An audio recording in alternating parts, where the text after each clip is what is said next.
All right, guys. Bang, bang. No, that's not us. Good morning, good evening, good night. NFTLive coming at you hot with the best NFT news, the best NFT community, just everything best NFTs. We're bringing it to you here on NFTLive today on Thursday, 2 p.m. Eastern Standard. What's going on, my man, Ronin? Not much, brother. Not much. It's been a pretty good week. NFT, the NFT space has been, going super fast as always, 100 miles an hour every day, right? Uh, Tons to talk about this week, man. How's your week been? It's been good, man. It's been good. We got into Decentraland a little bit. We kind of talked about that pre-episode. KOGs is doing some cool stuff. We've got some LADZ Metaverse action that we'll get to here.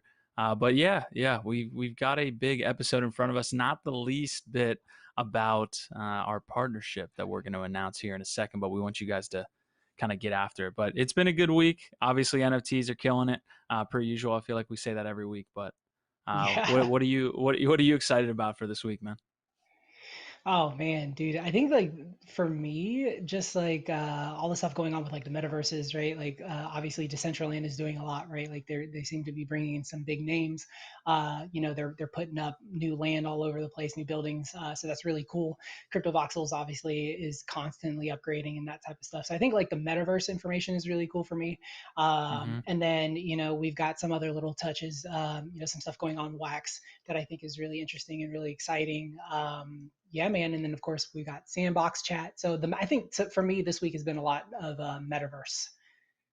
I agree, and I think our episode here is going to mirror that. So we're super Mhm. excited to get into the episode a little bit. We do have a partnership that we're going to talk about here in a second. I feel like everybody here, Buff, Ronin, myself a little bit, but those guys definitely are killing it, working behind the scenes, and we definitely have a good piece of news here to get to you. About what we've been working on and kind of a new series that we're going to be launching here. So I think you did drop it in the Citadel. So the guys in the Citadel, I think, are a little bit ahead of everyone else. But I guess we'll get to that here in a second. I want to bring Buff in. Buff, what's going on, man? How you doing this week? Oh man, what a crazy week. For me, I'm a freelance cameraman director, and this week was hell week for me, working a lot of overnights for Microsoft. So super glad that we were able to move back the episode an hour and work with my schedule on that. Gonna just get into it right now. I'm ready, guys. We've got some amazing news. We are also streaming on Twitter right now, so you can watch us not only on YouTube but on Twitter. And as right now, I think we have 1 or 2 viewers. Those numbers are going to go up, Very I hope. cool. And you guys can comment on Twitter as well, and we will put those comments on. Show's going good. Got comments coming in. Very excited for everything. And yeah, we had some fun here a couple of days ago, Q. Or was that yesterday? All my days are blending in. Well, that actually, wow, you actually called me on that one. Was that too? Was that yesterday? I think it was yesterday. It had to be. I don't even know what month it is. But Ronan, yeah, please let us know. Was it yeah, yesterday? I need to know this. Yeah. It was okay. All right. Well, so guys, we had that meme event. Meme obviously launched in Decentraland. We'll get you some footage here in a second that Buff's going to go through. But we had all the lads kind of get together. Specifically at I don't know if we knew we were there, but Rarible was doing a launch the next day, and we actually met up at the Rarible spot before the launch even happened.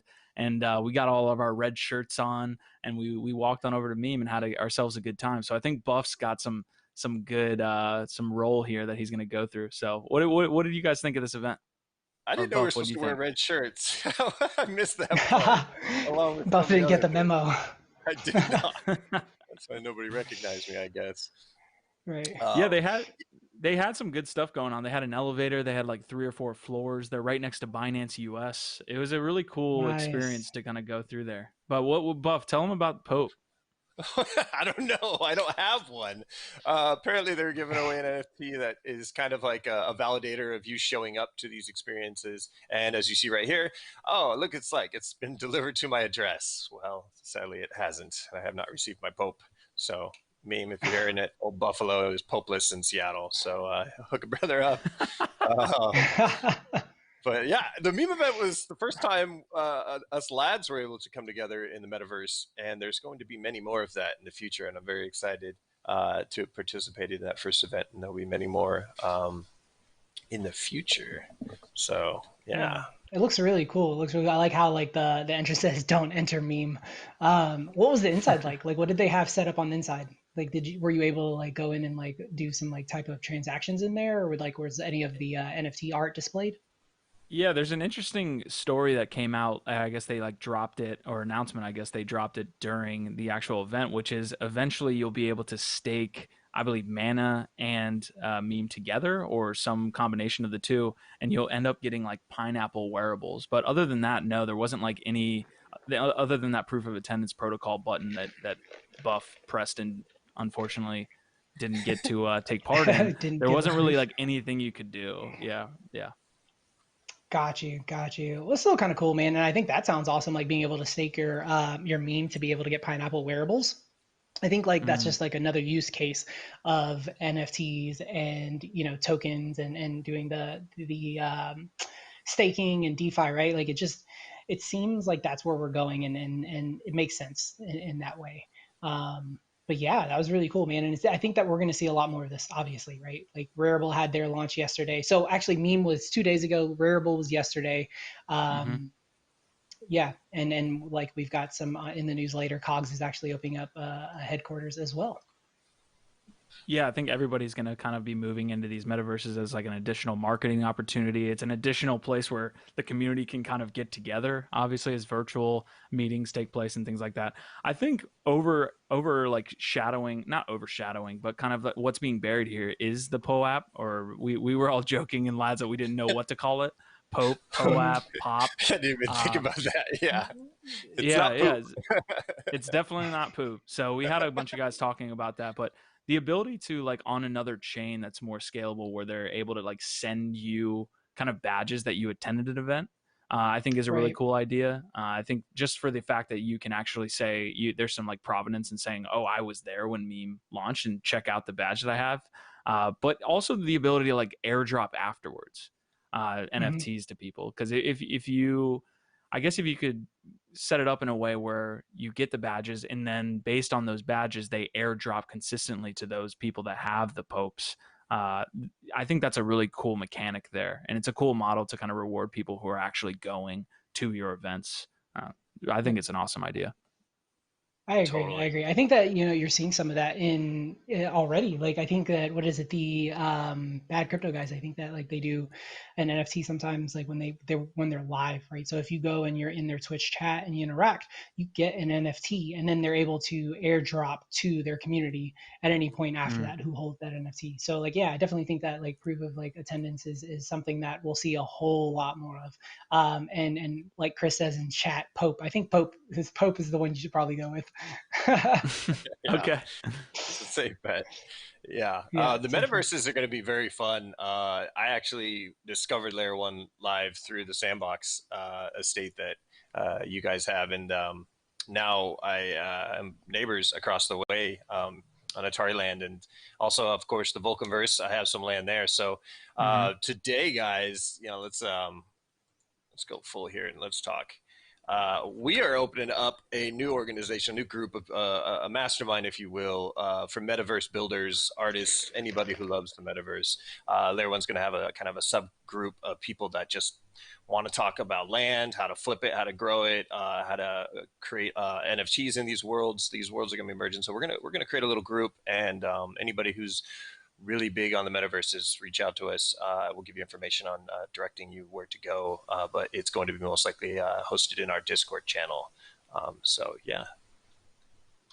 Awesome announcement from Buffalo there. We did create that channel in Discord. So if you do hold 1,000 lads and you have full access to the Discord Citadel, then you'll be able to see that we did create that channel. Get in there, talk some metaverse stuff with Buff, and we'll be able to do that. So definitely excited for everything that we were kind of building in the metaverses. I think Ronin touched on it. It's going to be a metaverse heavy episode. Buff, before we get to some other things, can you pull up my screen real quick so I can show them this announcement, and also I can get the Rarible stuff. We can get that out of the way real quick before we move on. So There you'll see that meme. This is coming directly from their Twitter. Big announcement dropped at tonight's launch party. Coming in November, you'll be able to stake both meme and mana for exclusive pineapple themed Decentraland wearable NFTs. So that's kind of what we touched on earlier. And then we also have the Rarible bit that I'll pull up here really quick. This is a tweet from Decentraland. I guess they have the video there. I'm going to kind of turn that down. But there was a poll last night for someone from LADZ attended. I don't know who exactly, but I think they dropped some Rari too. So if you guys did attend this and they did drop some Rari, let us know how much you got for attending this event. They did have those popes, like we said. Interestingly enough, Rarible's HQ is right down the road from memes. So that's always some good stuff there, guys. Yeah, it seems like they're making like this crypto valley space, right, in Decentraland, and they're kind of, I don't know if the bigger companies are actually getting, they're given the space, or if they're coming in and they're offering them to like be able to rent space in this area. But I definitely see that as where Decentraland is going with this crypto valley, and I think it's an excellent idea. You get all these big brands all in one spot. Everybody, you can kind of go from one spot to another. I imagine we'll get, almost like, like what do they call, like bar hopping, like tours where maybe somebody will come in and all of the big guys will be throwing events, and there'll be something happening at each of these spots, and you can hop from one to another, and maybe you collect some really cool NFTs. I think that like ultimately digital conferences and get-togethers like that are just going to be more and more prevalent, and so like this is going to allow it to happen kind of like on that corporate like big scale, right? Like who knows, Wales probably got something popping up in there too, right? So yeah, it's really cool, man. I think the metaverse is where it's coming. I do think that we have not talked too much to chat, man. So let me just real quick, I do want to hit a couple, say what's up to the early guys who jumped in. Gambit for being number one, Ari, Cryptophagia, Bruno, Mike, what's going on, buddy? Paul Crypto Young, Mike. thank you so much. Yeah. Bullseye North, Scott, Crypto Brandon, what's up, man? He's in Seattle. That's nice, man. I want to go to Seattle. Devo's in the house. What's going on, dude? Dan, Brian, Crypto Mike did drop 5 on it. Been really loving you guys. Keep up the great work, lads. Mike, thank you so much, brother. We appreciate you and the community. Dan and Chris and Kieran, I think that's everybody. Fresco, what's going on, brother? So we appreciate you guys, as always, for being here every week and supporting. Don't forget to click the like button. It helps tremendously. If you're on Twitter, hit share. We are actually live on Twitter. So if anyone is in Twitter, I don't know, Buff is going to have to let me know. I don't have the chat for Twitter. What's going on to you guys? Yeah, it's going to be a great episode, guys, so buckle in here. Before we get to the stories this week, and we did touch on a bunch there already, before we get to the stories, we have a huge announcement to make. We have partnered with one of the best companies and platforms in the space, in the NFT sector right now. But before we announce it, and we announce the series that we're going to run, I need you guys to be in the chat guessing who the partnership is going to be. It's a big platform. I don't know what hints we want to give Ronin. But let's see if they can guess it. If you do if you take part, you'll get 50 lads. But if you actually get the right amount, you'll get 100. Airdrop to you right after the episode. What hints you want to give out, Ronan? Well, I can tell you, I'll give you 2 hints. How about that? It's not Samsung and it's not Binance. So those are your 2 hints. If you are a lad and you have access to the Citadel, you probably know what we're talking about. We had a little bit of a false start yesterday, but that content is coming and we're really excited about it, and we're really happy to kind of get our first like official partnership going and underway. We got some guesses coming in. KOGs from Scott Harris. Fresco says Wax. James is guessing AlienWorlds. Meme is a really good guess. I like that one. Pepe, Whale, NFT 42. I can see who has access to the Citadel and who actually is jumping in Citadel. You guys are telling on yourselves. NFT 42. We had Admiral come in saying the Sony partnership. Unfortunately, right now Sony's going to be a bit out of our wheelhouse. Meme, when someone dropped that in the Citadel earlier, that kind of got me upset because we need a partnership with Meme. We have to eventually have a partnership with Meme. Absolutely. Yeah, I think that's like the next like evolution of what LADZ is going to be, right? Like I think that we reach out like and we start really like making these connections, and that's exactly what today's announcement about. Sandbox is a guest, Fresco. No, we don't have a Mm-hmm. partnership with Sandbox, but I can tell you that Layer One has a pretty big parcel. Buffalo, he's mentioned it a couple times. He's got a pretty big parcel. We are going to have a very large presence in Sandbox, Mm-hmm. on the scale of Whale and shit, on the scale of Atari and all the other guys. I mean, when you put all the land together, it's extremely big.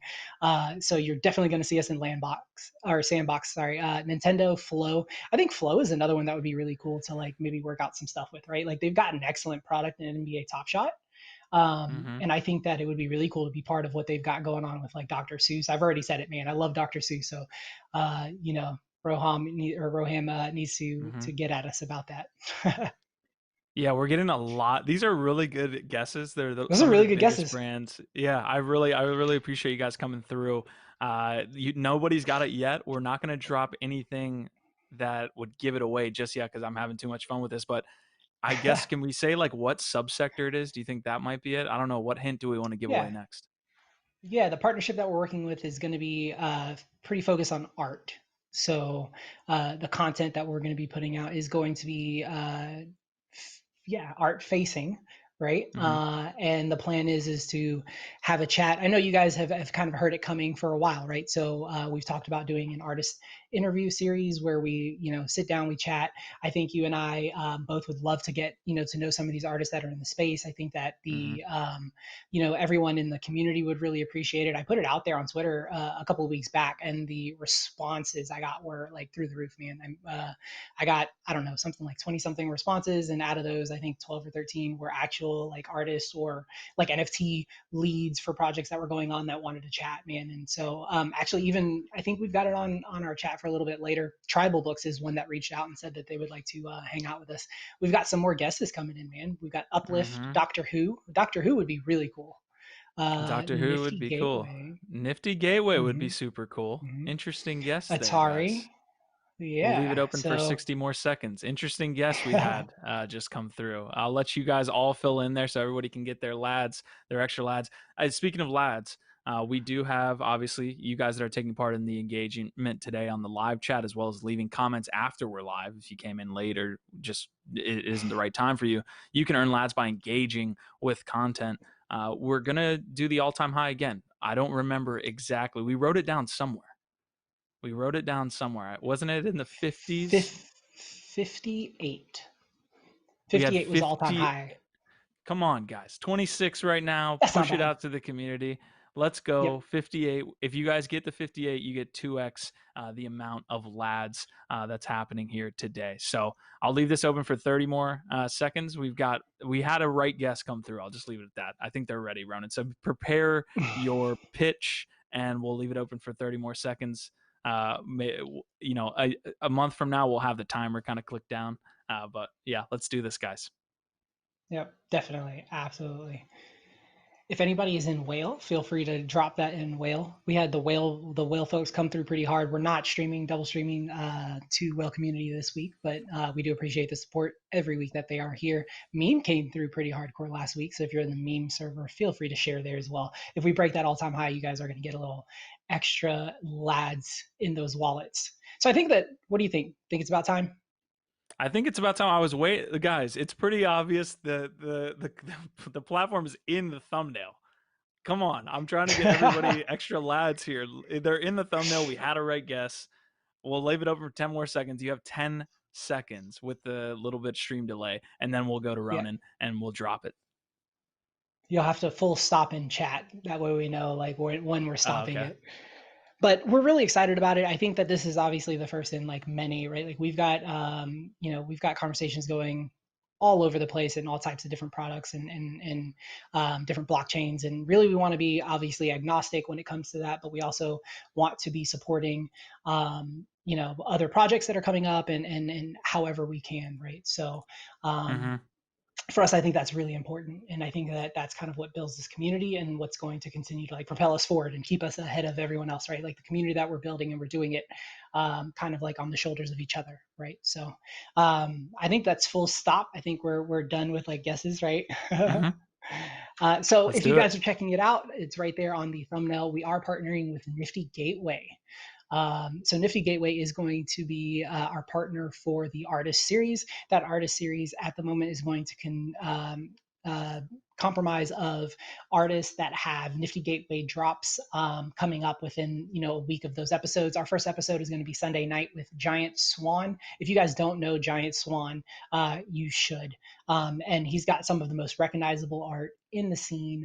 It's very cool. It's very it's almost like visceral. I feel like the way he paints his portraits and the way he paints like people. It's in these like flat like brush strokes in VR, and the work he does is just I don't know. I don't even know how to like. I really feel it. I connect with it. The art is colorful and it's and it feels like it just feels like he's putting a lot of his emotion into his art. So and the little conversation we've had in DMs has been excellent. He's gonna have some teasers for us. He's gonna have a little bit of video for us Sunday night, and he's really excited to come on and chat about this project and a little bit more about like how he got into VR and how he's kind of had his come up in this space.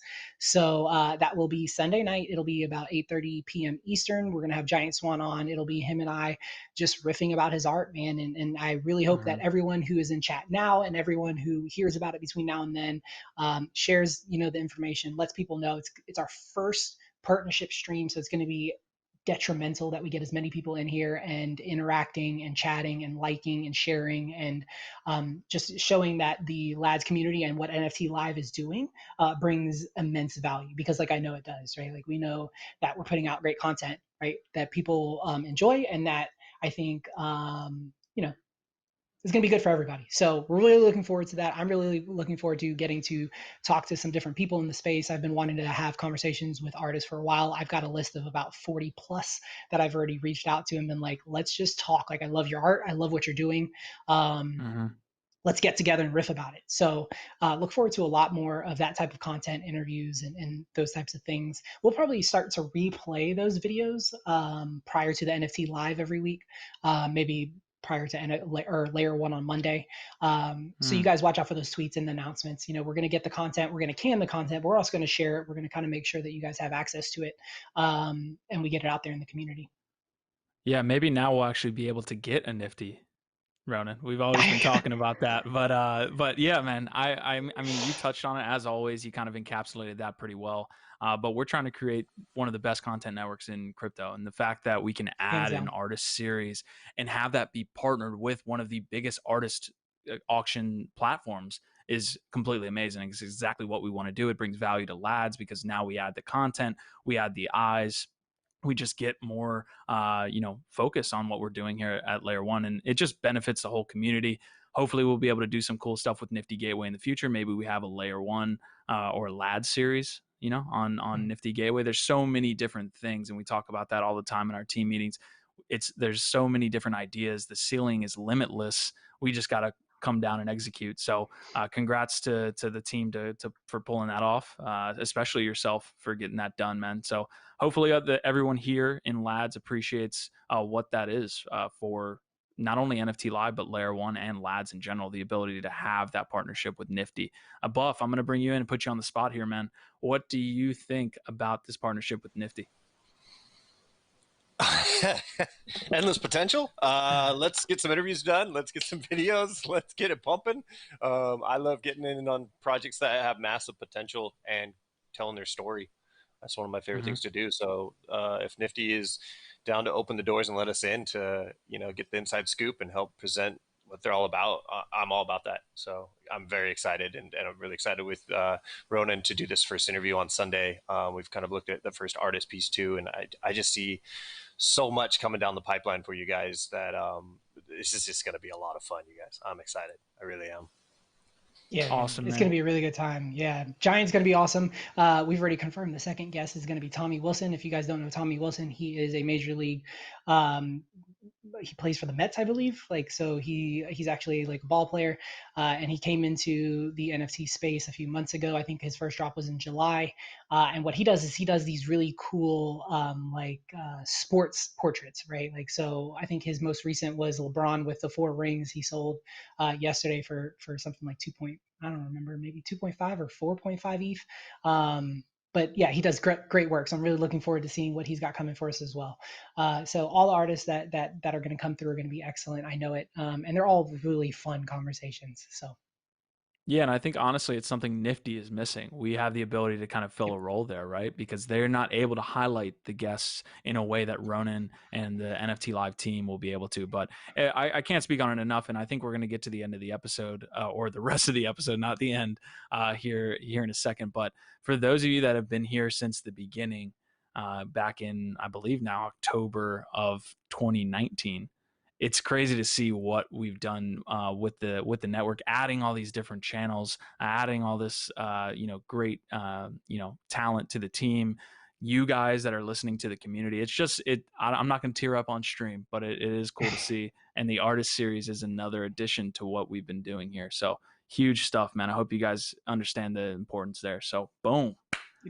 Yep. Excellent. Thank you guys so much in chat. Gil, Scott, Bullseye, Brian, Ari, we appreciate that, guys. We work very hard for the community, man. And we just like, we like to do it. We like presenting the content, man. And this is where like kind of like our passion and it comes from, right? So we appreciate you guys helping us make this content what it is, and getting it in front of people and putting it in front of eyes and making it content that's worthwhile. So Easy in Crypto says, hey all, he's about to head to the WIP for this week, but saw that we were live and wanted to say he's loving the YouTube videos. We appreciate that, Easy. Yep. Nifty on board is excellent lose for sure. Only Nifty Gateway artists though, that's a super centralized platform. Bruce, so this partnership is just going to be through like we're going to be doing Nifty artists specifically that have like drops that week. However, that's not all that we're going to be doing. No, we are going to be running artists ourselves, and I do want to reach out. I actually meant to reach out yesterday. I'd love to sleep in your DMs and talk to you about what you guys have going on with NFT Pride. Bruce actually is a big part of NFT Pride, and they do like a lot in that community. And I would love to have a day where maybe we sit down, we have a chat with him, and talk about their community, what they're doing, because I think it's excellent for the space. So yeah, no, we're definitely not going to cut anybody out. I've got people who haven't dropped on Nifty and may never drop on Nifty, and that's totally fine. But we do want to make sure we're getting as much of the artist voice and the community voice out there as possible.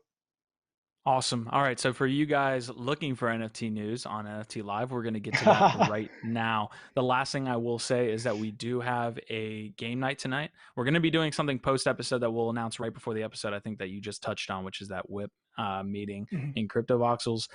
But we do have a game night tonight, 8:30 p.m. Eastern Standard. We're gonna do that. I believe Loadmaster was saying something about a Marvels game. I'm not too versed in what he was talking about, but we're going to give it a go. We're going to do Among Us again, and we're going to give it a go. It's been really fun to have the lads kind of get together late night and play some games. So we're doing that at 8:30, and then we also have that meeting there. So we have that token art design vote too later tonight. But this is going to be the episode, guys.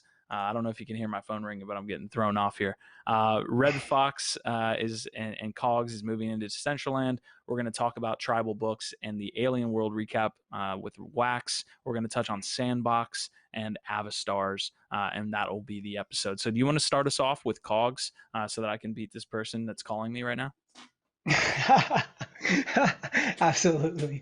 Yeah. So what we've got, what KOGs has got going on rather, is the RedFox team is going to be launching their own little plot of land there, and what they're going to be doing, from the way the article reads, is they're actually going to be recreating their headquarters that's in Ho Chi Minh City, Vietnam, in Decentraland. So it'll be like a 3D representation of that office. I've had a chat with those guys while they're in the office. They've got a pretty nice space there. So it's super exciting. I know the team is very excited for that to happen. I think that like this is, like we spoke about, it's going to be the future of what we're doing in the NFT space and crypto. The metaverses are the future. I mean, it's going to be where you chat. It's going to be where you share your social information. When you get home at night, you're not going to go and sit and scroll through Facebook. Eventually, we're going to get to a point where you sit in your metaverse living room, Mm-hmm. wherever that space may be, and you pull up a chat next to you to talk to whoever you want to talk to, right? Or you say, hey, are we going to get together to do a movie night? And you pull up a big screen and you hop into a metaverse seat next to your buddy and you guys watch a movie together. That's where we're going. So it makes sense that like a lot of these bigger brands are going to be picking up some land and plots in metaverses and building a home for themselves and their communities. So really exciting for RedFox Labs, who just launched RedFox Games last week, Mm-hmm. and has a lot coming. So Yeah, I'm interested in the chat on the debate between all these metaverses. I know I asked Yatsui about this from Animoca Brands, who has a stake, obviously a huge stake in the Sandbox since they own a portion of it.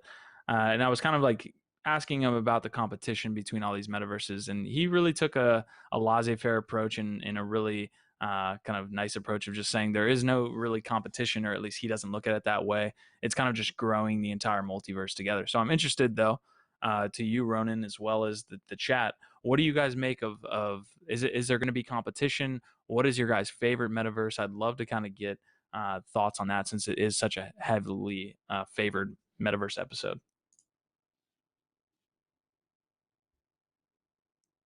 Oh, you might be muted. sorry.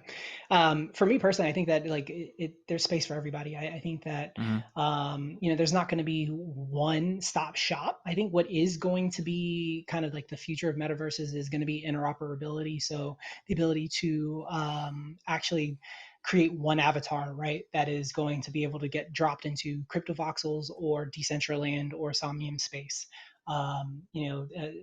I think that that's going to come down to personal preference. I mean, one of these worlds may be the big one, and I assume that we probably will end up with like one that is kind of the one where most people are, and then you'll have like the littler ones. And I think that anything like Sandbox, where they're making partnerships with big brands and big names, has that potential. I think anything like Decentraland that has kind of that look, right? Like it's got Mm-hmm. like it's kind of cartoony, but it's not like it's also almost humanizing in a way.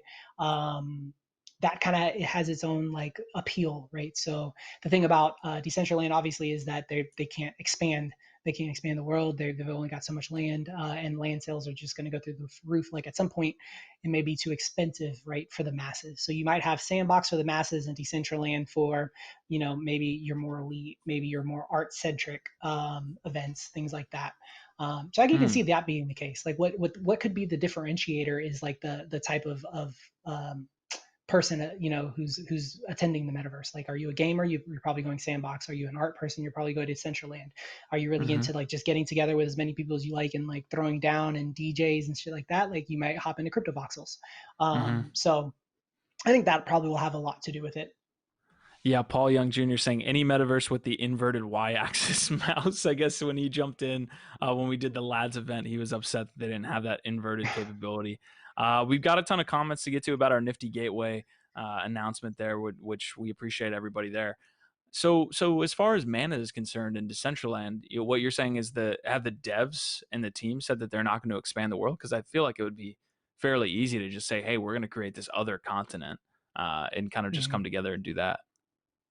Yeah, if I remember correctly, Decentraland has like it's a set amount of space like in the world. And I don't know if that's like a technical like thing or what, but from the way I understand it, that was kind of like how it came across when they were doing it was actually during like one of the BGA live chats. So I Mm, do know for a fact like Somnium Space on the other hand, right? Like I said, I think I mentioned this before, they're actually doing a sale. I don't know, it might be this month or next month, a land sale where they're adding like an entire new space, but it's actually going to be like an in-universe situation. So, it might be like an island that pops up and someone has to hmm discover it or something like that. And then you've got CryptoVoxels, which is kind of openly said like they can continue to Yeah. expand their land and their world kind of infinitely, I believe, almost Minecraft-ish, right? But I do think that Decentraland has like a hard limit as far as land is concerned. Yeah, it's an I interesting also think that gives discussion. it. I'm sorry. No, go ahead. Go ahead. I was gonna say also gives, I think it gives it like almost that like the instant value, right? Like because there's only so much land in Decentraland, so Mhm. like I think that that helps to add more value to their land, and if that's like their intent to like have that more kind of like elite like crypto user, then like that is one way of accomplishing it. Yeah, guys, let us know what you think in the chat. This is a super interesting conversation. I think Voxels got hit super hard, like just from the community in general, on maybe expanding too quickly. You saw a Mhm. lot of people saying, "Why don't you fix the damn game first before you go on this land selling spree where he's creating different islands?" And I would tend to agree with him. I think that that moved a Mhm. little bit too quickly. It's devaluing the land that already exists. But I would probably bet my virtual house that Decentraland will have to increase the amount of land. It might not be as valuable as what's happening right now, but you can't have a situation where the user base might be priced out at some point. If this like Decentraland's already hard to get a parcel in, if you don't have. I don't like. I would have to see the cheapest land. I think some of them are like It's not worth cheap. 600. Yeah, it's not cheap. It's not cheap. I think like I went to look. I think the cheapest land I could find on OpenSea was something like $3,800. Mm. So it's not cheap. Yeah, I feel like there's going to be a situation where they're trying to bring in other people. Maybe they expand the metaverse, but I like the interoperability thing too, where maybe you can go across metaverses, like you're saying, and just like hop into these different ones. So, that's a great discussion, guys. Let us know what you think. Let's see what do we have here. Looks like Loadmaster saying 700 is the cheapest. Looks Fresco's asking if we can turn it up for the guys in the loud warehouse. I don't know if we can do that, Buff. But it I looks got you, like boys. nice. Any last thoughts there, Ronan? No, man, I think that like we covered the metaverse pretty well. Okay, sounds good. So we've got this Alien World recap as well as the Tribal Book sale. So we had one of the members of ESDAC reach out to us recently. I've got it pulled up on my screen here. But essentially, we had that recap of the ETH Wax Dutch auction that happened with Alien World's NFTs. Looks like the Alien World NFTs that we didn't get to take part in, or at least myself, I know some lads did, sold out. So I would definitely be following this project. I think we talk about utility for collectibles a lot, and it looks like they're trying to do a lot of this. I know there's a lot of text here, but just know these are the upcoming sales as far as the schedule, as well as kind of hopping into alienworlds.io. Again, utility is huge here, right? They have the ability to actually be used in some type of game setting. We can go into Alien Worlds. I can pull that up really quick. It looks like, I guess the motto here is explore, earn, battle, stake. So you're just going to be able to do things that you're not able to do right now with collectibles on Wax. We touched on this a lot. I think we were fresh off the GPK series sale when this happened, so we didn't get to take part. But what do you make of this Alien World sale that ended up selling out on Wax? Yeah, I think that like anything that has to do with wax like is selling out extremely well. So I think that like what you have to look at beyond that is like actual like utility and communication and how the team is handling like those spaces. And I think that the Alien Worlds team is doing an excellent job from what I can tell. I'll be honest, I've not been able to like super dive into Alien Worlds. It's not something Mm-hmm. that immediately caught my attention, but like the more and more I hear about it, the more like interested I am. I think that they've got kind of like a cool idea. I also think that it helps in that wax to ethereum bridge, right? So they've got like the ETH side of things is going to be, you know, they have announced that they're going to have that interoperability within like their system, right? So I think that's the biggest thing that they bring. Obviously, wax kind of really harping on being a bridge to ethereum. This just further shows that they've got plans for that. It's not just like open ended or kind of you know, shilling it. They actually have plans for that to be the case. So I think if Wax can continue to do what they're doing, which is Mm-hmm. making the right connections, continue to, you know, talk to the right people, get the right IPs on board, and to continue to do that. But then I think like the two things that they're where they're lacking is their partners are not communicative and they're not verbal about the partnership enough, right? Like they need to get someone at Atari and Google and who are the other big ones that they have? I mean, they've got ton Animoca, right? They need all these guys to speak up about like the partnership that they have with Wax, what they intend to do on Wax, where what their roadmap is. Like, are they in Wax to do a one-time drop of Street Fighters, and that's it? Are they GPK where they're going to bring back a series a couple times, or are they going to bring us some real product that has legs, that has length, that has a roadmap that we can be excited about? And I think that a product like AlienWorlds is bringing that. But Wax needs to do that. They need to get their partners to speak up, and then they need to support these guys a lot better when it comes to the launches. But we've talked to that point ad nauseum at this point. So I think Wax is doing a lot. I think this is just going to help it. I think having the world is excellent. And I hope they continue to innovate in that way. Yeah, a lot of us are kind of coming at from the perspective of being part of a lot of Wax sales. So I think every Wax sale that continuously goes on, we become not more and more skeptical, but we've just seen things, and we may not give good projects the time of day. And I think that is the case with AlienWorld. You got to look at, and I'm going through the FAQs here. They're talking about NFTs. They're talking about the token Trillium. Token symbol is going to be TLM.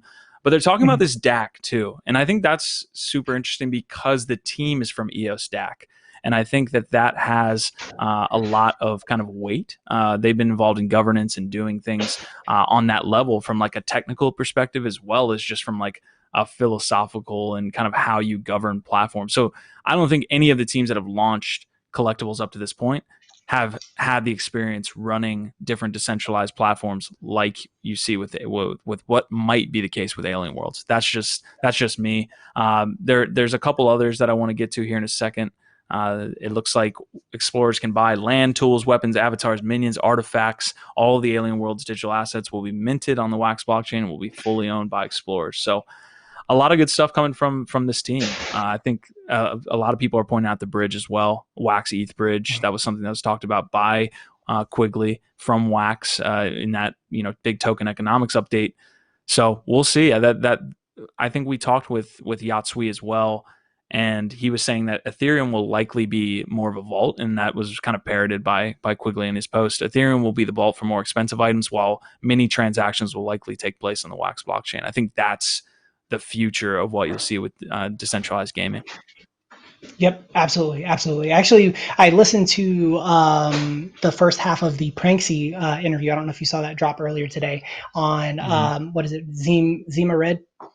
So Zima Red came out with their podcast today. It's an interview with Pranksy, and that's actually one of the points that he talked about was how do we get NFTs into mass adoption? And Andrew asked him, what he thought about the ability to do so through gaming.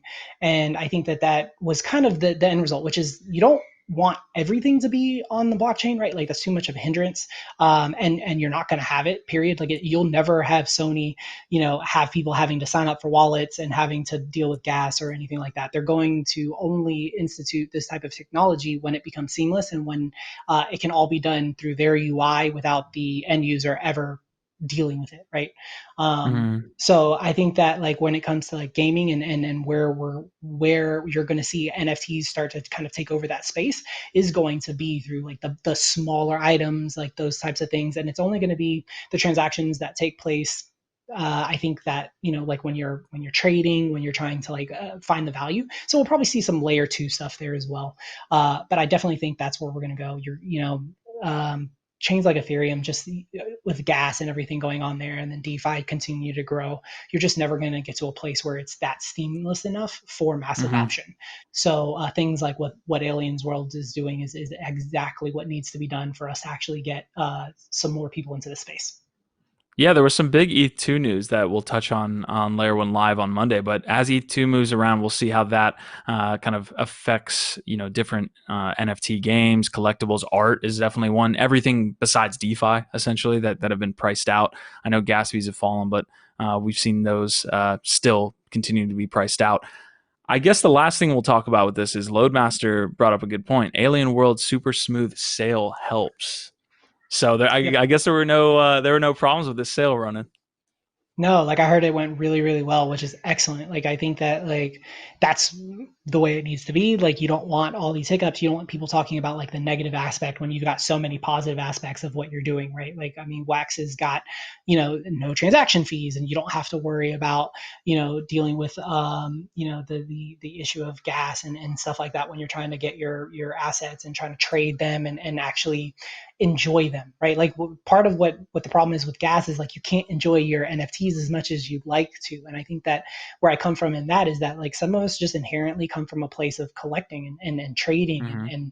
and swaps and stuff like that. And it just when you have to pay $5, $6, $8 per transaction, it takes away from that and takes away from being able to do that. So Wax really provides a space that's ideal for collecting, trading, swapping, gaming.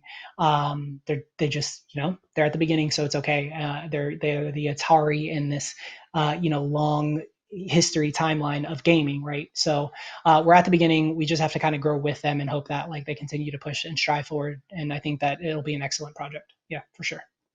Amazing, man. So we got a little bit more stuff to talk about with Wax here. Tribal Books was just announced. It looks like, based on this Twitter announcement, and we'll get into the Medium blog and then further down the website. It looks like this NFT card game is coming to Wax. They've said that they're coming soon, so we don't have a hard date on Tribal Books, unless I'm mistaken. So we have this Medium blog post announcement. It looks like another, and we kind of see the trend here, more utility. So this is going to be a collectible card sale that is eventually going to be able to be used inside of an NFT card game. In kind of the likes that you would see with Gods Unchained. So it'll be interesting to see on Wax. I don't think we have seen anything like this. I think AlienWorld and Tribal Books both having utility is an important point that should be brought up. We just are moving more towards that type of gameplay and that type of NFT being kind of sold out to the market, and we'll see what the interest is. Obviously, Gods Unchained exists. I haven't touched that game in a long time. It'd be interesting to hear from the community. Do you guys get involved in Gods Unchained at all? Because I know that was a huge kind of piece for the NFT industry for a long while. Was Gods Unchained? It was backed by consensus. It had a lot of people backing it. So interesting stuff. What do you make of Tribal Books?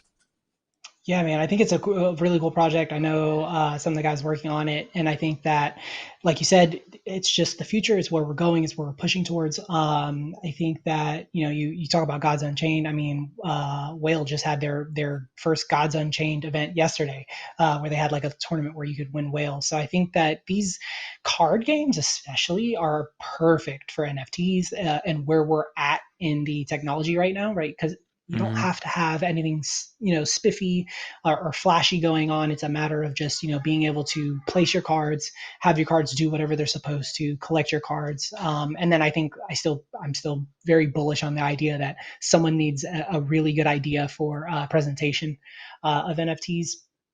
And I think all these projects should really think about presentation of their NFTs because I think that's an important thing. Mm-hmm. But yeah, man, I think this project specifically looks really cool. I think, like I said, the guys behind it, I know a couple of those guys, and they've got big plans. And we're gonna get some sneak peeks. We're gonna get some information as it's being leaked to kind of like some of us in the community. So we'll keep you guys updated on what's going on with that project. Yeah, it looks like there's going to be different rarities of cards, like we've seen in multiple projects that have launched on Wax. So there's common, rare, unique, epic, legendary, and mythical, as well as these tribal books that contain other types of things related to the game. So we'll definitely keep our eye on it. It's probably better to see a game that has microtransactions. I believe I'm trying to think with Gods Unchained, and I'd love for you guys to kind of school me on this one. I can't remember. You definitely were not doing any transactions inside of the game on from like an Ethereum mainnet perspective. I think you had the actual assets that you would buy and sell, but then the gameplay was not on chain. So I mean, maybe Mhm. that's not a factor, but it's good to see you be able to buy, sell, trade, different cards, not kind of bound to the Ethereum mainnet. I know Scott's saying I spent a lot on Gods Unchained and then it stopped working on my MacBook. So RIP to Scott. Oh man, yeah. So I think that, and this can actually go straight into a comment. I don't think that Gods Unchained was the actual gameplay itself was on chain. I think actually Wax officially claims to be like one of the first games that's going to be fully on chain, which is like even the transactions that take place while you're slamming the stack and stuff is all going to be on chain, or at least they were able to create the technology to do so. I'm not sure if they're going to continue to do everything on chain or kind of go back to that, like having the actual gameplay itself on a layer 2, and you really only have to worry about the assets themselves as far as the NFT technology is concerned. But that kind of plays into Bullseye in chat asked, does anyone know when the first COGs game will launch? Yep, it's going to be in December. I didn't realize Paul actually just answered.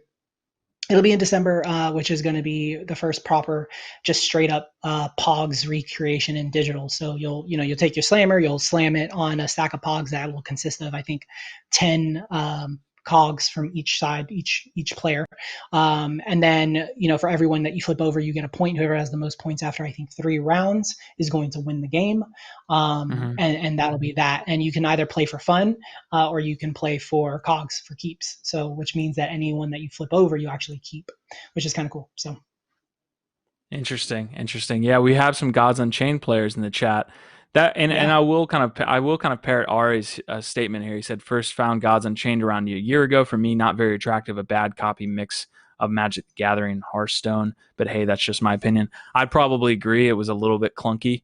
I know I was like screen sharing and streaming, and my my buddies that would play like regular games with me, the non-crypto games, would kind of laugh because they would look at the game and be like, what the hell is going on here? So I think they had a lot of money behind them, though. So I think it still will be an interesting play. But yeah, that was like a first mover in the blockchain trading card games. We'll see where they go. They might be able to continue going, but clearly we'll probably see, just like Ethereum, there will be other probably more usable games, more usable competitors going forward. So we'll see, man. Well, that's why they say, like, in stuff like that, like, you don't necessarily want to be the first to market, right? Like, you let the first to market figure out those problems and those kinks and the issues that you have, like, with the technology that you're dealing with, right? So then you can solve those problems, be second or third or maybe even fourth to market, but you're the one who actually, like, has addressed the issues and put in the time and effort into making sure that your experience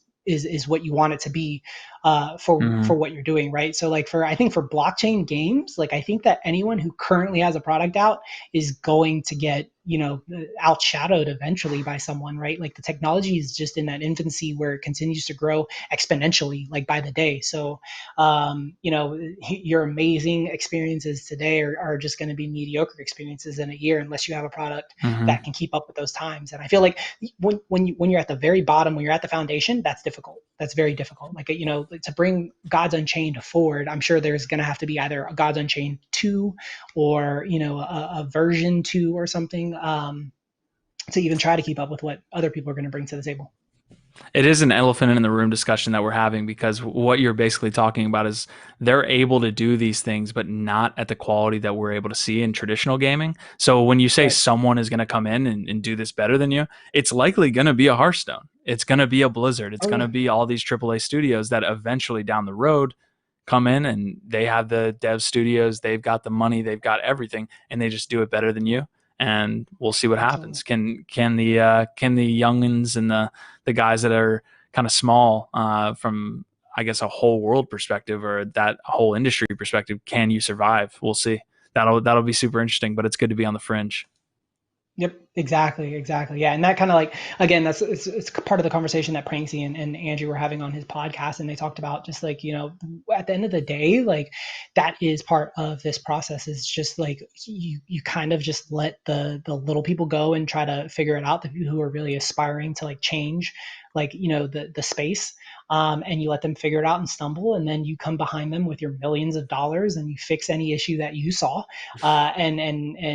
and you make it work and you make the model work. But a a really interesting part of the conversation was how quickly they thought it could happen. And both of them were kind of not as enthusiastic about the timeline as I am. I talk about NFTs being implemented a lot sooner.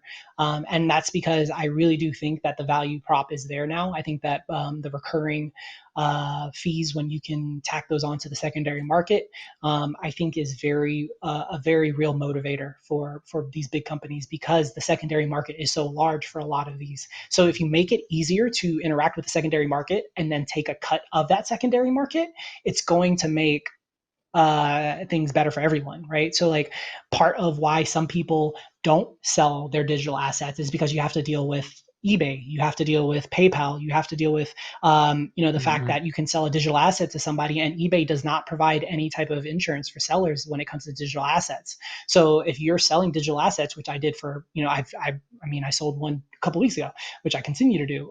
Part of the fear in that is that I can sell someone, some of these digital cards in a Tops app. But if they choose to, they could go back and tell PayPal that they never received the item. And guess what? The money comes out of my account, goes back to them, and I don't have a say in that. So this is, I think, to me, is going to take a market that's already very large, right? The secondary market for digital items, and it's going to blow it up as far as like how many people partake in it, because it's going to be made easier, right? Like imagine Diablo, right? When Diablo 3 first launched, it had a marketplace, and it was a real world marketplace, and it had issues, right? But like NFT technology almost fixes that, and then tells a company like Blizzard, you create the secondary marketplace where you're getting a percentage of all of those secondary sales. Why not? Like, why not? You know what I mean? Like, not only can you continue to pump out news content that they're going to pay premium for, but you will then in turn, like your rare items that you pump out will eventually sell for more than you sold them for. And you'll start getting cuts that you know what I mean? Like were better profits originally. So I think the value prop's there. It's just a matter of making it seamless. It's just a matter of getting us to a point of being able to use this technology without waiting for the transaction to be processed because of gas and shit like that. So. Yeah, Yatsui made a good point about provenance of the IP as well. I think reading up on different IP and licenses is something in like traditional industries has to happen, on a yearly, maybe multi-year basis. Whereas some of the things that happen with NFTs are occurring in perpetuity. You have the blockchain that has that provenance forever. So that's another thing to kind of get past. All right. I mean, we always love to have these discussions on NFTLive, but we have to bring you the news too. So we're going to bring you this next piece of quick news and then hit the Sandbox and then finally finish up with Avastars. It looks like NiftyMoji was a NFT kind of based project that ended up exit scamming. I'm going to bring up the actual token price here so that you guys can see it too. But it looks like they pulled the old rug pull. They were associated with Bree tokens, which is interesting because that was a DeFi project. But it looks like these guys shut down their social media, shut down the official website.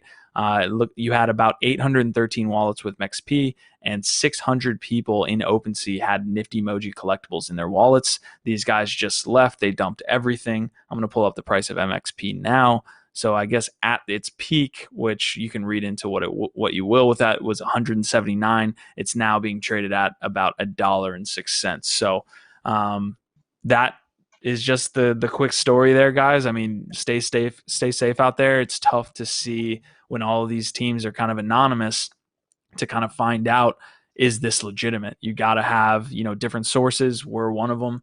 So we definitely like to, get in touch with the teams that we're trying to kind of collect and distribute out and do content on. So this is just a quick story here. It looks like they walked away with about 1 million after dumping that MEXP on the market at top dollar. Sucks to see for those people that were kind of into this project.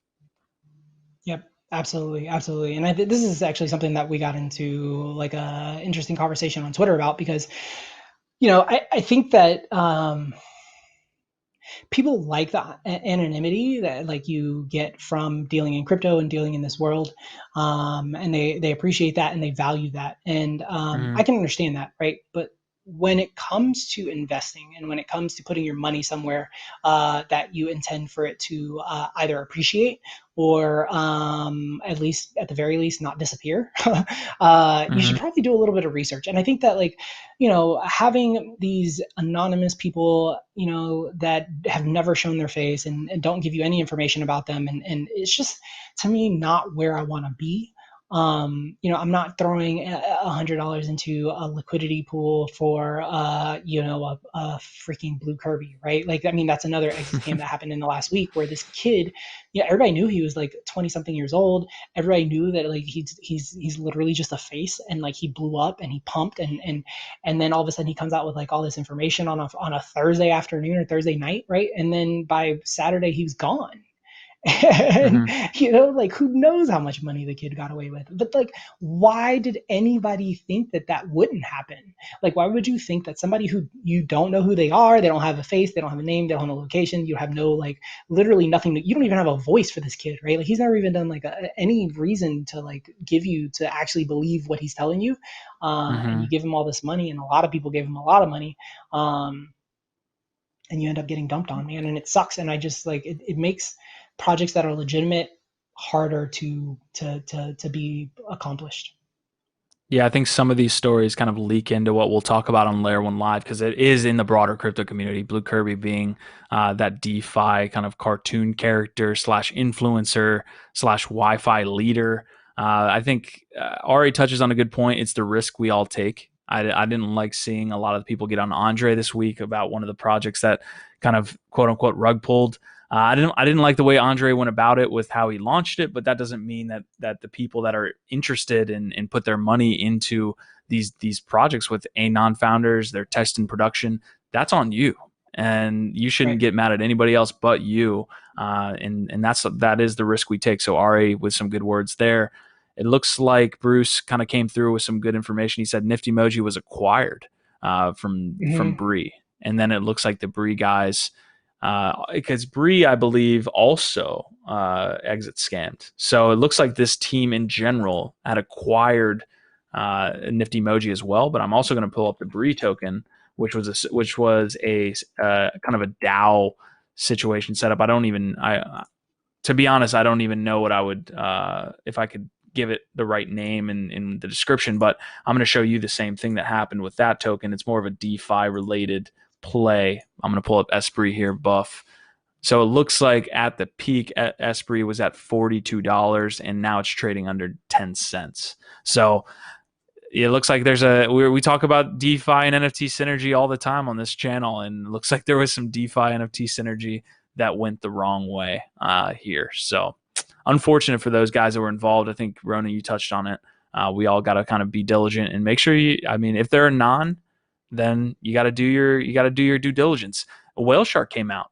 Whale Shark came out and spoke up because non-Twitter accounts were kind of getting hit hard. Whale Shark, obviously being anonymous, he had to defend himself a little bit. But I think, to your point, we've heard his voice. He's put out consistent content. But he is an anonymous person, so. Absolutely. And then that's what you have to worry about, right? Like, people have said, like, that's always still a fear, even with Whale Shark people. I mean, who knows? Like, this dude could continue to pump it and dump eventually. Like, and all we have is a voice, right? But you take that risk, and you have to decide, like, where are you going to put it, right? Like, I think that the most important thing is just, like, at least, like, see something. See some form of work, see some form of compassion from the people that you're whose project you're looking into. See how they they work with others, see if they're involved in other projects, see if they've ever been involved in other products, see if how they speak to other people, right? Like, how do they chat with people on Twitter? Like, all of this can kind of give you information, right? Like, I went and I just looked at Blue Kirby, like, whenever I was popping off about Blue Kirby, and I went and looked at his interactions with some other people in Twitter, and I kind of felt like he was a little immature, and I'm like, I don't really know if that's somebody who I want to put, like, some of my money into. And then 2 days later, he's pulled the rug, and that is what it is. And not to say that, like, that happens every single time, but at least, like, do a little bit of research, right? Like, find some people that, like, you feel good about. And I think that like there were plenty of people who questioned the Blue Kirby thing early on that, you know, maybe some people should have listened, but it is what it is. You can't go back. It took place. All we can do is hope that everybody learns from it. You know what I mean? So just let's lessen the amount of times that this happens by not jumping in immediately and throwing, every dollar you can at it. Yeah, it's been a super busy month for the Layer 1 team and kind of what we're doing here at NFTLive and Layer 1 in general. But that's been one of the coolest things that I think over the long period of time going forward is going to be one of the value adds for just lads in general. I think surrounding yourself with people that, one, know each other, right? That are able to kind of help each other and protect each other is probably the word that I'm looking for. That's what we're going to be able to do if we stay as a community and kind of source this information, go through it. We just kind of provide protection for each other in this crypto jungle that we live in. So you try to help each other out as where you can. And I think that's important. Like the community is important. I think that you're never always, we may end up being full blown into something and then something happens like that. Right. But like, I think at the end of the day, like knowing you've got people watching your back is valuable and it makes you feel better about the steps you're taking every day. And I feel like most of us, especially anybody who's here hanging out watching the show right now, is probably in NFTs on a daily basis. So it's good to have that community and know it's there. Exactly. Unless you're playing Among Us and then we're all stabbing each other in the back, especially murdering Buffalo. All right, we've got the Sandbox news here that I'm going to pull up on my screen. They had some information come through about some of the land sales that they've had. I don't want to say this is much ado about nothing, but keep in mind they've added over the last 10 months as well to this kind of land sale. So they said, congratulations, Sandbox game metaverse land value has reached 25 million USDT, 500 million, which is the ratio of 500 million sand. That's about 500% in the last 10 months. Thanks to our strong community of landowners, partners, and fantastic teams. Let's keep building this metaverse. Now, remember, they've added to the land here since the last 10 months. So you got to you got to think about that. But it is good to see that land continues to appreciate. We're super interested, as Buff said earlier. We've got some good parcels here. Ronin said it as well. We're going to be super invested, I believe, in the Sandbox ecosystem. We want to get to Voxels. We want to get to Decentraland. But really, for this launch here in late 2020, we're super invested in the Sandbox. That's all we'll say at this point. Yep. I think the Sandbox is just going to be cool, man. I think that it's got a lot of really good use case. It's got a really good dev team behind it. The actual Sandbox is almost like it's like a brand at this point. It's almost like World of Warcraft or anything like that. They've had games already that have become globally successful games.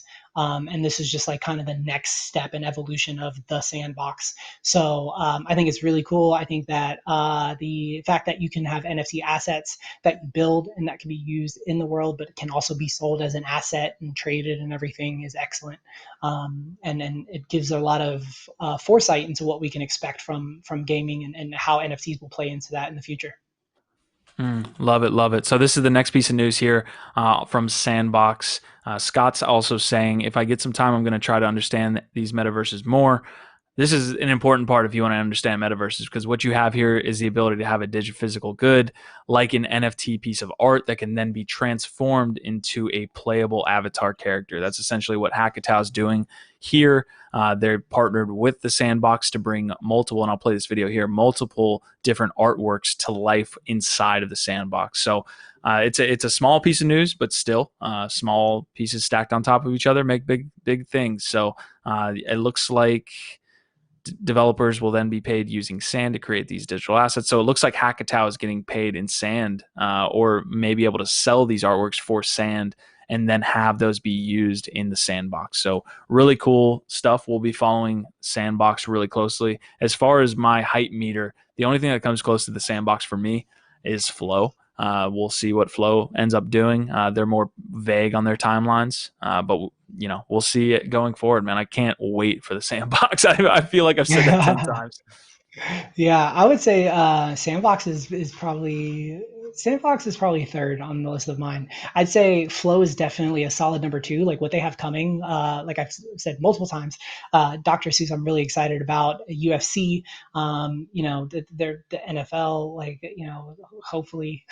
So I think that that is my second most exciting, and then first is still going to be Blankos, man. The first real NFT technology hitting consoles is going to be big, and I'm really interested to see how it rolls out. I'm really interested to see what their releases are going to look like, right? So like at the moment, all they really did was they had some like physical cards you could get while you were at these, conventions and stuff that they did appearances at, and then those cards had codes, and you can turn those codes in for Blankos, like a Blankos vinyl character. So it'll be interesting to see, like, do they roll stuff out in like in an old school Fortnite marketplace, or are they going to actually do physical type sales? I don't know. It's going to be fun, man. I think Blankos just has so much potential, and I think that the gameplay itself lends itself well to the type of person that is into this, and you know what I mean. So it's very much that Little Big Planet, what is it, Party Guys, right? That's the one that's like really big right now. Party Guys, Fall Guys, Fall Guys, yeah, Fall Guys, Party Animals. It's Fall Guys, Party Animals is the other one that's really big, and these are all the same exact type of gameplay that Blankos is going to bring, except for Blankos is also going to have like 100% user created content, right? So like you'll be able to do like Little Big Planet, where you go onto a marketplace, you check out, you go to like the world builder or whatever, and you check out all these different games. I saw one yesterday. It was like a hide and seek version, but like when you got found, the person or you became a seeker as well. And like, it was just a little clip from gameplay, and it looked amazing, man. So it's a lot of fun. I think that it's going to be a good time. I think that's my most exciting project in the NFT landscape at the moment. So Scott Harris asks, Go ahead. I was gonna say, he says that's the future right there. He says, who's gonna create the Ready Player One metaverse? I don't know, man. I don't know. We're gonna see. He says he's gonna drop 1,000 on Blankos. That's awesome. Did you guys hear that the Six Dragons partnered with Sony? I did not. And I'm. Do you know who the Six Dragons are? I don't know the Six Dragons. Bruce, you're gonna have to let us know on that one. Yeah, Bruce seems really filled in on the news here, man. So I know Six Dragons was going to be they partnered with Sony for PlayStation 5, so they were going to be able to bring their game in their marketplace. In-game marketplaces are interesting to me because all of these, we've seen it with the App Store where they've actually banned games for having certain like currencies within them. That's not, I believe, based in USD, or just like some type of fiat. So it's interesting to see Sony say, okay, come in, have your blockchain marketplace. It'll be interesting to see whether they keep that closed loop economy there. That's kind of like been the regulation up to this point, right? Like people haven't been able to explicitly and directly earn and cash out from like playing a PlayStation game into their, PayPal or Venmo. It'll be interesting to see what they do there. I just honestly had a seizure. I wanted to play this. I know Buffalo had it on the screen for a little bit. I cannot find the volume here, and I'm not going to press play for this Blanco video or Blankos. I hope you guys didn't hear that because that literally just almost killed me. But you do see like what Ronin was talking about, where it's like kind of that little big world action. There's going to be gaming in this metaverse for sure. That's going to be a huge portion of it. You see the cards that Ronin was talking about as well. Those will be digiphysical, or not, I guess not digiphysical, but you kind of get my meaning. I think I misspoke there about the artwork as well, but you kind of get, again, you know what I'm talking about there, guys. So yeah, Blankos is interesting. Mythical Games was something that was huge. It was a huge announcement to see Blizzard come out and say, we're going to have this arm that's blockchain focused. It's going to be, revolved around EOS, and then nothing ever came of it, right? That was like 2 years ago. So it is cool to see them still getting after it. I don't know if that was like a block one thing where they kind of said, hey, pull the brakes on this one, or what took so long. But it has been about 2 years. So I mean, obviously, I don't know anything about the game development itself, but I still feel like the biggest issue that we're going to come across, and this is where I'm most excited to see what they've done with Blankos, is that creating that seamless experience, right? Not dealing with gas, not having to worry about transaction fees, not having to worry about how long it takes for a transaction to go through. You don't want two people to get online and go to trade blankos, and it take 20 minutes. You know what I mean? Mm-hmm. They're going to want to swap, and they're going to want to be able to play with it immediately. So, and Scott points out, games take years to make, which is, definitely true. So I imagine like just making the game itself is one of those things that took time as well. Mm-hmm. What's going on, J Lo? Danny Dan, yo, what's up, lads? So I think that the biggest thing though, like Blankos wise, is what are they going to do to make it a seamless experience for console gamers? So, and we'll Mm-hmm. get to see soon. We'll get to see soon. They were supposed to do, I think, an alpha in August that still hasn't happened. So, I'm hoping soon. Yeah. And games do take years. But that original announcement happened 2 years ago. They did events, and then it was just like, we're not. And it was almost a mythical wide thing. So I don't want to throw this just on whoever's creating Blankos, although that might just be a complete 100% crossover. It's the same thing. Like, okay, they're supposed to come out with a beta in August. Like, I'm not trying to throw shade at anybody. We're just being real here. There's the same thing that we've talked about with Wax. It's like, dude, come on. I want to play this game. We're going to be real, get it out, have the announcements and hit timelines, and people will be okay. But, the gaming industry is a whole nother, like the traditional gaming industry is kind of on fire right now too. If you ask any gamers, there's not a lot of good games out there. So maybe I'm setting the bar too high. Well, I think like what at the end of the day, like what this comes down to is like it's just let's see it, right? Like it's time, like we're ready. Let's see it, and it's the same reaction we'll have in December when the Sandbox says we're pushing it back till January. Like their beta or whatever. Like which it may or may not happen. What I'm saying is that we in this space, especially when it comes to games, you should always expect that the first time they announce like a beta date or a launch date, it's probably not going to happen.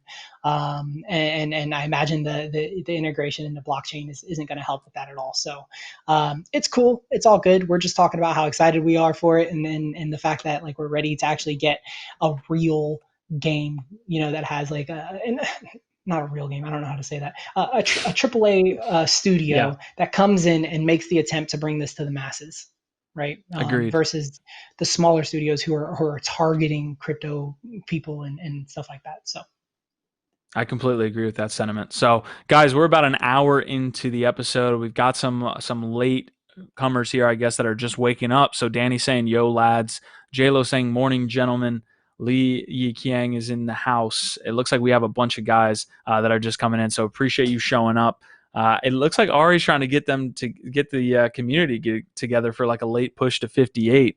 So we'll see, guys. Obviously, if you hit that all-time high mark, we're giving you bonus lads for coming in and engaging with us today. So I think that's it. Let's hit for Avastars. And we'll end the episode here, and we'll talk about the game night tonight as well as that meetup that you wanted to hit.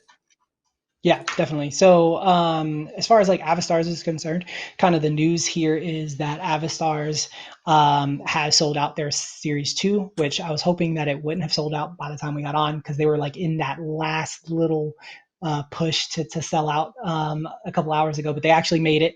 They've sold out Avastars, which is really, really cool. Congratulations to those guys, the NFT 42 team and Jimmy and them. They have an excellent product. And if you don't know about Avastars, basically what Avastars are like CryptoPunks. Everybody knows CryptoPunks, especially right now, because they've got that like really huge push in value. Except for the way that the system works of obtaining Avastars isn't like a computer generates them and they go out and people bid on them and that's that. It's literally a scroll function. So imagine right now where we only have 3 of them, you would have an entire screen full of Avastars, and they're all auto-populated by the AI as you scroll. So every time you scroll, it's going to populate new Avastars for you. And the traits that they have rarity. So having robotic eyes, right, is like a more rare feature trait than some of the other ones. And what makes Avastars really cool, in my opinion, is that the goal here is for them to be actual digital representations for people to kind of own. So if you own an Avastar, you own this image. So if I want, let's say somebody sends me an email and says, dude, I really like this Avastar with the witch hat. I've got a witch character I'm trying to create. I don't really want to have to work on art. Can I pay you to use this image as the character's image? Yes, you can, and you own that, and you can legally gain profit, right? So that's pretty cool. And then beyond that, their goals long term are to eventually allow you to have 3D avatars, allow you to do what's called creating replicants. So what these are called primes. These are Avastar primes. These come ready built, okay, out of the system. Replicants basically allow you to create an Avastar using the Avastars that you already own, primes, and you take an attribute from the ones that you own and use those attributes to create one that you want, right? So you can take the crown for, or the headband from her with these eyes, that nose and this chin, and create your own replicant. And then you can use that replicant in, like I said, long term. The idea is for you to eventually be able to use it in metaverses and that type of things. So we kind of just wanted to touch on that because obviously getting through their second series, every series is 5,000 Avastars, is a really big milestone. So they've now sold 10,000 Avastars. Well, 10,200 technically, because the first 200 were prime, or I don't remember what they call them, but they're basically like a special edition run before they launch anymore. So there's 10,200 of them out, and eventually Series 3 will launch, and some of these attributes will no longer be available. So if you didn't get a specific nose, it may not be there in Series 3, and it may be replaced by a new attribute. So that's kind of part of collecting. You want to, some of the bigger collectors like to collect Avastars with like as many rares as they can find for as cheap a dollar as they can, because eventually they want to mint all ultra rare Avastar replicants, right? So but yeah, it's a really cool project. I really like it. Jimmy's actually the first guy who gave me an opportunity to come in and help him with his community. So I am a moderator on the Discord. I think I might actually be the only technical moderator on their Discord, but I do appreciate him very much for that. And I think that what they've done with Avastars is really cool. The art is 100% on chain. So when you own an Avastar, that art is never going to go anywhere. Some of the entities that you own, you own the token, but you don't. The actual art itself is stored somewhere else, right? So what's really cool is that the art itself is actually stored into these NFTs. So the value for that is there, obviously. But yeah, I really believe in the project. I think they did an excellent job. I'm really excited for Series 3. The first 7 days of a series is the most exciting, because if you happen to scroll and get a really good one, a really good one would be 3 ultra rare attributes on a common Avastar, which means you're going to pay the common rate, right? So all commons, I think, are 0.07 ETH, but you're going to have 3 legendaries. And then you can turn around and flip that for probably 0.5, 0.6, 0.7 ETH, because it has 3 rarities in it, right? So it's really cool. It's a really cool community to be part of. They've got a really great Discord. If you guys want to hop into the Discord, I will share a link to their Discord in chat here in a second. And then beyond that, it's by the Work in Progress guys. If you guys don't know what Work in Progress is, the WIP is basically a community meetup that takes place every week on Thursdays in CryptoVoxels. So I will drop the link for the Avastars Discord, but I am also going to drop the CryptoVoxels, because that event just started about 30 minutes ago, and I think it would be great if we had some lads drop in and say hello and kind of support the Work in Progress guys in that. Drop that link, Ronin, in YouTube. See if we can't hop in there now at the end of the episode, because we are running up to the end of the episode. I like the Avastar model there.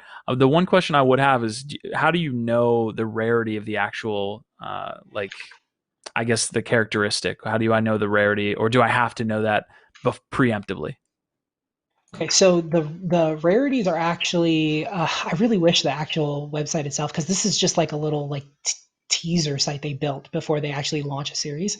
But when you're looking at them, if you're looking at them like this, where you don't see their attribute square, which is the square that goes around every Avastar that tells you if it's a ultra rare, where it falls, you just have to end up learning which attributes are the ones that you're looking for.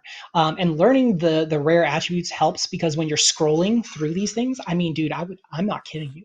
When I first got into this, I was scrolling for 2 hours at a time sometimes, just scrolling, right? But you learn to look for specific attributes because you know that they're worth the money, right? You know that crowns are really popular. So like you have that, and then they also have a bounty system. So the work in progress guys will actually put out a bounty and say, bring us an Avastar that has, you know, the crown has this nose and has these lips, right? And then you have to go out there and find it by scrolling and scrolling and scrolling it. But if you find it, you actually get to sell them that Avastar and they give you a premium for finding it. So you can actually make money by literally scrolling and finding the bounties that they put out. And some of these bounties, I mean, were 2 or 3 times as much as it cost to actually pay for the Avastar. So 100% worth it. You know what I mean? I think I won one bounty and I was like super excited because I paid 0.07 ETH and the bounty was 0.28, right? So 4x'd it immediately, you know, which was really, really cool. So, and they do that for the community throughout the life of every series. I'm positive we'll see some bounties in the first week once they get Series 3 up and running, and Series 3 should be up and running here soon. When I asked Jimmy about it, he said it seemed like, to me, it seemed like it would be within hours. So yeah, so make sure you guys are checking that out. They weren't like really, I guess, specific on when that actual time would be. So make sure if you're interested in Avastars, make sure you're going to their Discord and checking that out. Ronan, can you drop the actual WIP event link in the YouTube chat so that maybe we could get some footage there while we're live and we can see? Because obviously with Voxels you can hop right in. So let's try to get that and let's see if we can get in. Otherwise, we have to thank Crypto Mike. Ari's thanking him in the chat, but we have to thank Crypto Mike for that $5 donation.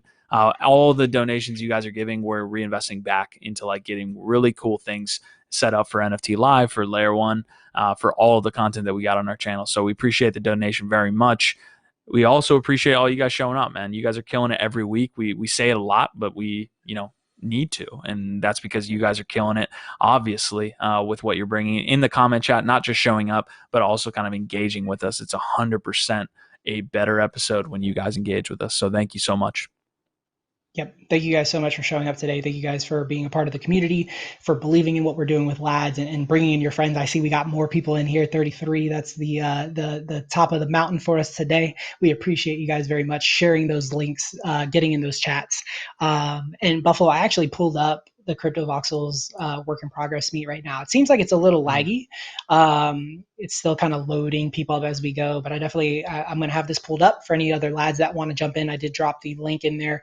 Literally all you have to do is click it. You can get in and not have to do any type of setup, or you can log in, you can set up a name for yourself, and you can kind of experience it that way. But there's a ton of people here, dude. And this is why like this community is so cool. They're playing basketball. Nice. Yeah. So, and you can even like chat, right? So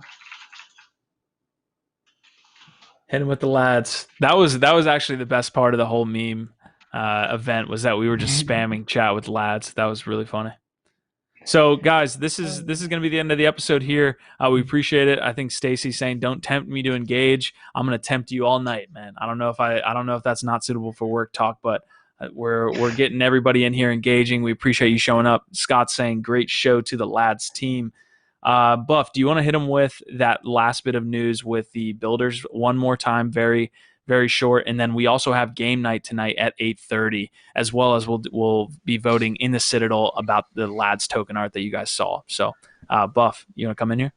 For sure. Yeah. So, like we were talking about, metaverses are expanding. There's going to be many popping up all over the place. If you have land or you plan on purchasing land in any of the metaverses, let us know. We are starting a mastermind group for builders and developers, and we're all going to learn together. So we've got some huge projects. So if you want to get paid in currencies of these worlds to work in these worlds, if you're tired of your job in the real world, jump in the metaverse. You might have a job there with us. So hit us up in the LADZ Citadel if you want to know how to get in there. Reach out to us after the show. And then also we have game night tonight. So 8:30 Eastern time, 5:30 Pacific time, and whatever time your time is time. As you can tell, I've pulled an all-nighter, so my brain is fried, but I will be crashing out after the show. Wake up to jump in there with you guys so you all can vote me out right away like you guys always do. It's not Buffalo, I swear, I promise. I just like to follow people around. I'm never the guy that kills. So, yeah, that's what I got. Great show, guys, as always. Yeah, good stuff. You got anything, Ronan? Nah, man, I appreciate it. I appreciate everybody who joined. I appreciate everybody who's there. Like I said, I jumped into CryptoVoxels. If anybody else wants to jump in and hop in, that'd be awesome. We can represent LADZ a little bit. Outside of that, thank you guys for being here. Thank you for joining into the Discord. Make sure you guys have enough LADZ so you can be in the Citadel. That way you can get all the alpha. You guys would have been able to cash in your knowledge for some free LADZ today had you known that Nifty Gateway was our partner, which we announced yesterday on the Discord. So we appreciate you guys very much, and we'll see you guys next week. Later.